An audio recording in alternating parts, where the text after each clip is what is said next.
Hello दोस्तों, स्वागत है आपका इस स्पार्क कोचिंग सेंटर में। तो गाइस, आज की वीडियो में हम पढ़ेंगे क्लास 11th की पॉलिटिकल साइंस, जिसका चैप्टर नंबर है आपका थर्ड और पार्ट का नाम है आपका समानता। इससे पहले जो भी इसकी वीडियोस थी, लाइक चैप्टर 2, चैप्टर 1 और जो पहली वाली बुक है, हमने सभी की वीडियोस ऑलमोस्ट अपलोड कर दी है। साथ ही साथ प्लेलिस्ट बना दिया है पॉलिटिकल साइंस 2025-26 11th क्लास, ठीक है। और ये आपकी बुक सेकंड है, बुक फर्स्ट आपकी ऑलरेडी कंप्लीट हो चुकी है, ठीक है। तो आप उसको जाकर देखिए प्लेलिस्ट के माध्यम से। और ये इसका पार्ट 1 है, हम इसका पार्ट 2 बहुत जल्द अपलोड कर देंगे। तो यहाँ पर जो आपको नोट्स करवाए जा रहे हैं, बहुत इंपॉर्टेंट नोट्स हैं, क्योंकि यहाँ से आपके लगभग ऑलमोस्ट जो आपका एग्जाम आएगा अभी, जो फाइनल पेपर आएगा फरवरी मार्च में, उसमें आपको यहाँ से बहुत सारे क्वेश्चंस देखने को मिलेंगे। तो अभी से चैनल को सब्सक्राइब करके रखिए, क्योंकि आप तो 11th क्लास हैं और हम यहाँ पर आपको 12th की भी प्रिपरेशन पूरी करवाएंगे। लाइक अभी भी हम 12th की वीडियोस यहाँ पर अपलोड कर रहे हैं। आप चाहें तो जो भी आपके बड़े भाई बहन हो, उनको इन्फॉर्म कर सकते हैं इस चैनल के बारे में भी, ठीक है, ताकि वो कहीं ना कहीं जो अपनी प्रिपरेशन हो बहुत ज्यादा अच्छी कर सकें।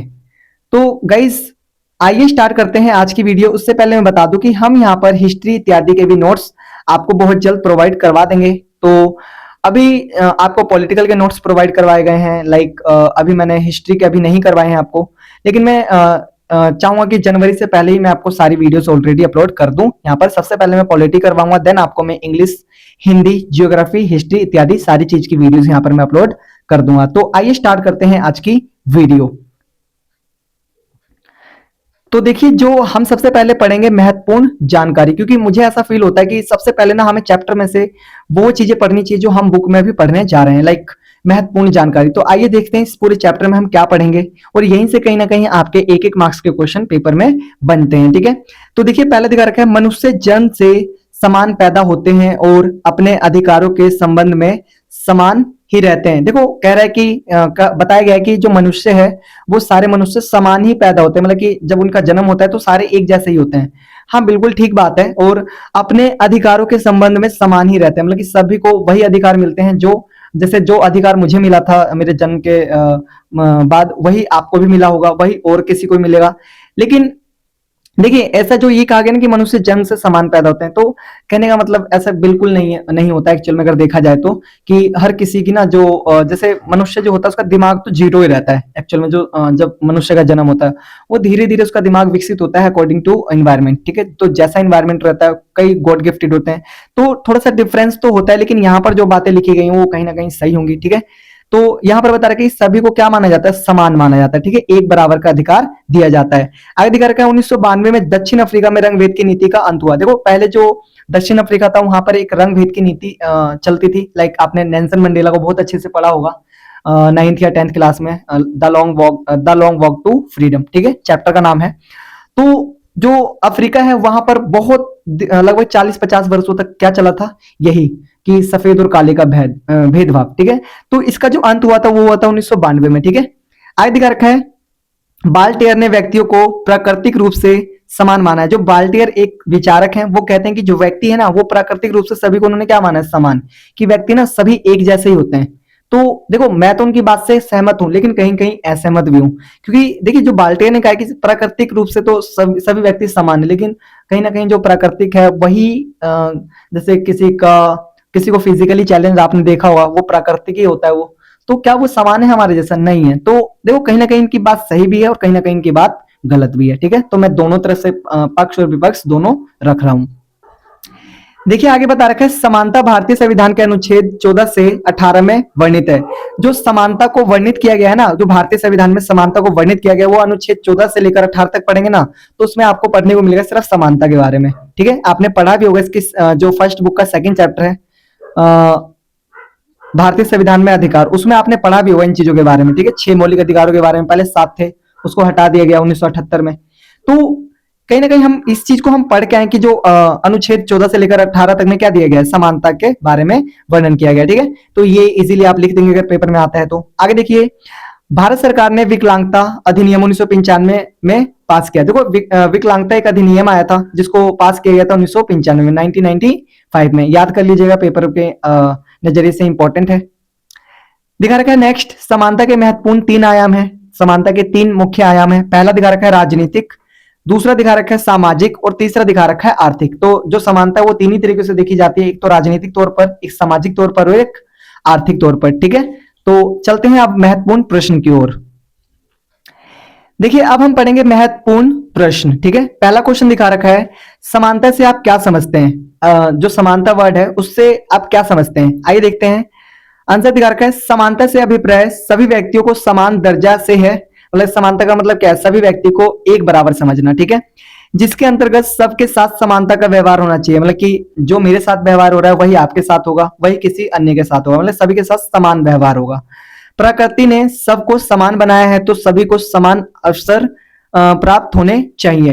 देखो पहले के जमाने में क्या होता था कि जातिगत आधारित चीजें थी, डिफ्रेंशिएट किया जाता था उनको, तो कई चीजों से उनसे वंचित रखा जाता था। लाइक उनको मंदिरों में नहीं जाने दिया जाता था और कुएं से पानी नहीं भरने दिया जाता था। तो क्या वो सही था? वो कहीं ना कहीं समानता के विरुद्ध था। ठीक है, तो आज क्या है, आज देखो जैसे हम किसी भी होटल में जा सकते हैं, खा सकते हैं, चाहे हम अमीर हो चाहे गरीब हो, चाहे हम किसी धर्म के हो किसी जाति के हो, हम किसी भी स्कूल में पढ़ सकते हैं। तो ये क्या है, ये कहीं ना कहीं एक समानता ही दर्शाती है, समानता को ही दिखाती है। चाहे मैं अमीर हूं चाहे गरीब हूं, लेकिन मेरी हर जगह जो जैसे हम किसी भी इंस्टीट्यूट में जा रहे हैं तो वहां थोड़ी मेरे को कि मैं गरीब हूं तो मेरे को वहां जाने नहीं दिया जाएगा, या फिर मैं नीचे जाती हूँ तो मुझे नहीं जाने दिया जाएगा।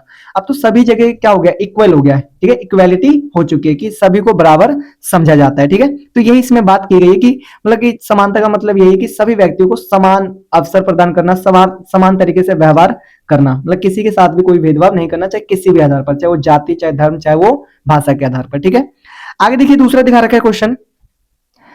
क्वेश्चन नंबर दूसरा है अवसरों की समानता से क्या अभिप्राय है। देखो अब यहां पर बात की गई अवसरों की समानता। ठीक है, इसका अभिप्राय है कि प्रत्येक व्यक्ति को अपनी दक्षता और प्रतिभा का विकास तथा अपने लक्ष्यों की पूर्ति के लिए समान अधिकार और अवसर प्राप्त होने चाहिए। देखो अगर कोई व्यक्ति कुछ करना चाहता है, लाइक पहले क्या होता था, पहले के जमाने में अगर व्यक्ति किसी ब्राह्मण के घर में तो वही पढ़ेगा, उसी पढ़ने लिखने का अधिकार था। क्षत्रिय घर में तो सिर्फ युद्ध करेगा, और जो वैश्य और शूद्र थे वो अपने अपने कार्य करेंगे। तो ऐसा क्या सही था? ये बिल्कुल गलत था, क्योंकि देखो किसी किसी की क्षमता अलग हो सकती है।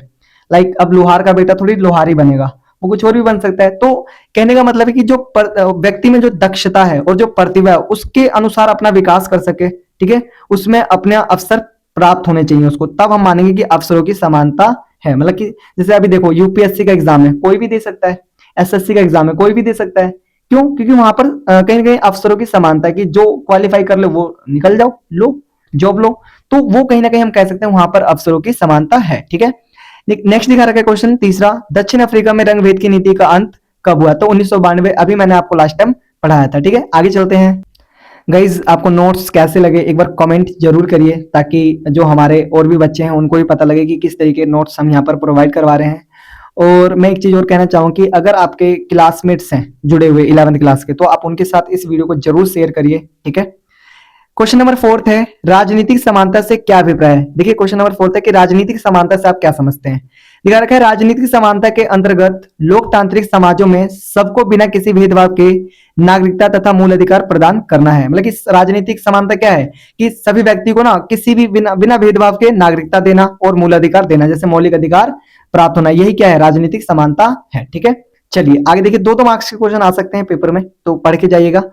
दिखा रखा है क्वेश्चन नंबर 5, प्राकृतिक असमानताएं क्या होती है। अब हम ये जानेंगे जो प्राकृतिक असमानता होती है वो होती क्या एक्चुअल में। देखिए यहाँ पर बता रखा है प्राकृतिक असमानताएं लोगों में उनकी विभिन्न क्षमताओं, प्रतिभा और उनके अलग अलग चयन के कारण पैदा होती हैं।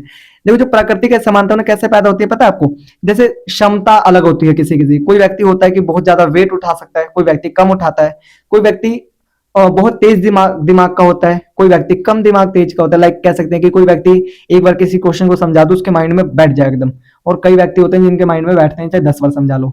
तो ये कहीं ना कहीं क्या है, प्राकृतिक असमानता होती है। ठीक है, आगे देखिए, आगे क्वेश्चन दिखा रखा है सामाजिक असमानताएं क्या होती हैं। अभी हमने पढ़ा था प्राकृतिक, अब आ गया सामाजिक। तो देखिए आंसर, सामाजिक असमानताएं समाज में अवसरों की असमानता होने या किसी समूह का दूसरे के द्वारा शोषण किए जाने से पैदा होती है। जो सामाजिक असमानता होती है वो किसी दूसरे व्यक्ति या किसी दूसरे समाज के द्वारा पैदा होती है। जैसे पहले क्या होता था, पहले जो ब्राह्मण थे और जो क्षत्रिय थे, ठीक है, और जो शूद्र थे, सॉरी जो वैश्य थे, वो जो शूद्र थे उसको कुछ भी चीज छूने नहीं देते थे, मंदिरों में ही चढ़ने देते थे, पढ़ाई करने नहीं देते थे, पूजा करने नहीं देते थे, पानी नहीं लेने देते थे। तो ये क्या था, ये सामाजिक असमानता थी। तो ऐसा क्या सही था? वो बिल्कुल गलत था, ठीक है, एक्सट्रीमली गलत। क्यों? क्योंकि देखो सभी को समानता दी गई है ना, और तुम समानता छीन रहे हो। तो यही कहीं ना कहीं क्या थी, सामाजिक असमानता जो पहले के दौर में हुआ करते थे, ठीक है। और कई बार आज भी मामले आपको देखने में मिल जाते होंगे टीवी में कि असमानता की गई किसी के साथ, ठीक है। जैसे डॉक्टर भीमराव अंबेडकर बहुत बड़ा उदाहरण है इस चीज का। उनके साथ सामाजिक भेदभाव बहुत ज्यादा हुआ, और उन्होंने प्रण लिया था कुछ, ठीक है, और बाद में उन्होंने अपना धर्म भी चेंज कर लिया था, लाइक बौद्ध धर्म को अपना लिया था, ठीक है।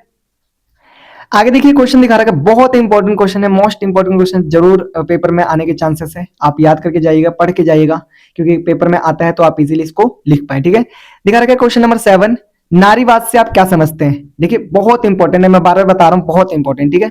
आंसर देखो, नारीवाद की धारणा महिलाओं की सामाजिक स्थिति से संबंधित है। प्राचीन काल से ही पुरुष प्रधान समाज में महिलाओं के साथ भेदभाव होता है। देखो बता रखा है कि जो नारीवाद की धारणा है ना, इसमें नारी की स्थिति से संबंधित है, मतलब नारी को मजबूत करने की बात की गई है, ठीक है। और अपना जो देश रहा है वो क्या रहा है, शुरू से पुरुष प्रधान रहा है, ठीक है। तो महिलाओं के साथ कहीं ना कहीं शुरुआत से ही भेदभाव होते रहे हैं। इन सभी भेदभाव के विरुद्ध चल रहे आंदोलन को नारीवाद आंदोलन का नाम दिया गया है। और जो इन्हीं चीजों के विरुद्ध, मतलब कि जो नारी है उनको शक्ति देने की जो बात की गई है ना, उसी को क्या कहा गया है, नारीवाद, ठीक है। मतलब जो लोग नारी की सशक्तिकरण की बात कर रहे हैं वो नारीवादी हैं, ठीक है। लाइक ये क्या करते हैं, ये विरोध करते हैं किस चीज का, कि जो महिलाएं हैं उनको भी बराबर का अधिकार देना चाहिए, ठीक है। जो महिलाओं की पहले की स्थिति है उसको छोड़ो और आज की स्थिति को अपनाओ। लाइक महिलाओं को हर चीज में अवसर दो, हर चीज में समानता दो, ताकि महिला भी क्या कर सके, आगे बढ़ सके, ठीक है। ये आंदोलन महिलाओं के सामाजिक राजनीतिक अधिकारों से जुड़ा हुआ है। मतलब ये आंदोलन किससे जुड़ा हुआ है, महिलाओं की सामाजिक राजनीतिक और अधिकारों से जुड़ा हुआ है। मतलब कि महिलाओं को समाज में एक अलग, जैसे महिलाओं को पहले समाज में क्या बोलते थे कि लाइक ये किस लिए, घर का काम करने के लिए, चूल्हा चौखा करने के लिए, सारी चीजें, ठीक है, बर्तन वगैरह ये सब। लेकिन आज अब क्या हो गया, अब थोड़ा सा डिफरेंट हो गया, डिफरेंस हो गया कैसे, कि आज महिलाएं भी टीचिंग कर रही हैं, महिलाएं पढ़ रही हैं, महिलाएं सिलाई सीख रही हैं, महिलाएं बहुत सारी चीजें कर रही हैं। तो ये क्या है, ये कहीं ना कहीं नारीवाद का ही एक असर है कि महिलाओं को आज अधिकार उनके मिले हुए हैं। अदरवाइज पहले ऐसे अधिकार महिलाओं को नहीं थे, ठीक है। नेक्स्ट दिखा रखा है क्वेश्चन नंबर 8वां, समानता के तीन प्रमुख आयाम कौन से हैं? जो समानता है उसके तीन प्रमुख आयाम कौन से हैं, ठीक है, मतलब कि तीन स्तंभ कौन से हैं?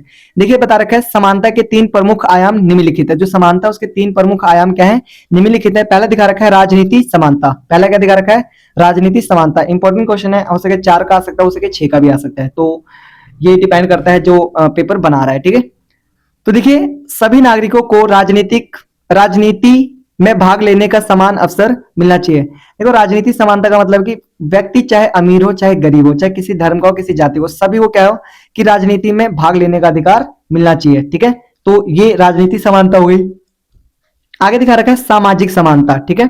तो दिखा रखा है समाज में प्रत्येक व्यक्ति को समान समझा जाना चाहिए, जाति रंग धन आदि के आधार पर कोई भेदभाव नहीं होना चाहिए। देखो कोई भी व्यक्ति हो, चाहे वो किसी धर्म का हो, किसी जाति का हो, किसी वंश का हो, ठीक है, उस व्यक्ति को क्या मानना चाहिए कि वो ना व्यक्ति है, पहले तो क्या है, व्यक्ति है, उसको सारे, और उसके साथ कोई भी भेदभाव नहीं होना चाहिए किसी भी आधार पर, लाइक भाषा के आधार पर, जाति के आधार पर, धर्म के आधार पर, या फिर लिंग के आधार पर। लाइक लड़का लड़की, पहले होता था ना कि लड़का क्या करेगा, लड़का तो हमारा वंश चलाएगा, लड़की क्या करेगी, कुछ नहीं।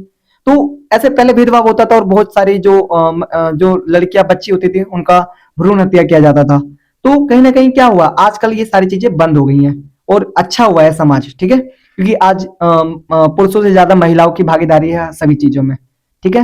तो कहीं ना कहीं ये क्या है, ये किस चीज के कारण है, सामाजिक समानता के कारण ये चीज हो पाई है, ठीक है। आगे दिखा रखा है आर्थिक समानता। आर्थिक समानता के अंतर्गत सर्वप्रथम समान कार्य के लिए समान वेतन की व्यवस्था होनी चाहिए। अब देखो पहले क्या होता था ना, अभी भी मैंने कई जगह सुना भी है, देखा भी है, कि पहले क्या होता था, जो महिलाएं होती थी ना उनको किसी भी चीज की मजदूरी कम दी जाती थी। लाइक पुरुषों को अगर जैसे किसी काम के लिए 600 रुपए दिए जा रहे हैं, तो महिलाओं को वहां पर 300-200 रुपए दिए जाते थे। तो क्या ये समानता थी? नहीं थी, क्योंकि काम तो सेम ही कर रहे हैं ना। एक लेबर को 600 रुपए दिहाड़ी मिल रही है आज, ठीक है, और वहीं अगर वो महिला लेबर है तो उसको 400-500 दी जा रही है। तो क्या ये समानता है? नहीं है। और मैंने देखा भी है कई लोगों को कि महिलाओं को पैसे कम देते हैं। क्या ये सही है? नहीं है बिल्कुल भी। क्यों? क्योंकि ये कहीं ना कहीं उनके साथ आर्थिक समानता तो नहीं हो रही है ना, कि उनको पुरुषों के बराबर सैलरी दी जा रही है, तो ये नहीं दी जा रही है ना दिहाड़ी उनको। तो इस चीज पर क्या होना चाहिए, थोड़ा सा सरकार को और ध्यान देना चाहिए, ताकि ऐसी जो चीजें हैं वो थोड़ी सी बंद हो सके, ठीक है, कि महिलाओं को भी बराबर का अधिकार मिल सके। ठीक है। आगे देखिए क्वेश्चन नंबर 9 है, समानता का मार्क्सवादी दृष्टिकोण क्या है। बहुत ही इंपॉर्टेंट क्वेश्चन है, पेपर में आने के 100% चांसेस क्वेश्चन के। ठीक है, तो ये वाला जो क्वेश्चन है वो मिलेगा आपको पार्ट 2 में। ठीक है, तो आपको थोड़ा सा वेट करना पड़ेगा पार्ट 2 के लिए। बहुत जल्दी हम वीडियोस सारी अपलोड करेंगे लाइन वाइज। ठीक है, तो बने रहिए चैनल के साथ, तो सीखते रहिए। अगर चैनल पर न्यू है तो चैनल को सब्सक्राइब जरूर कर लें, ताकि इसी तरीके की बेहतरीन वीडियोस आपको मिलती रहें। आज के लिए इतना ही, मिलते हैं नेक्स्ट वीडियो में। तब तक के लिए टाटा बाय बाय, जय हिंद, जय भारत।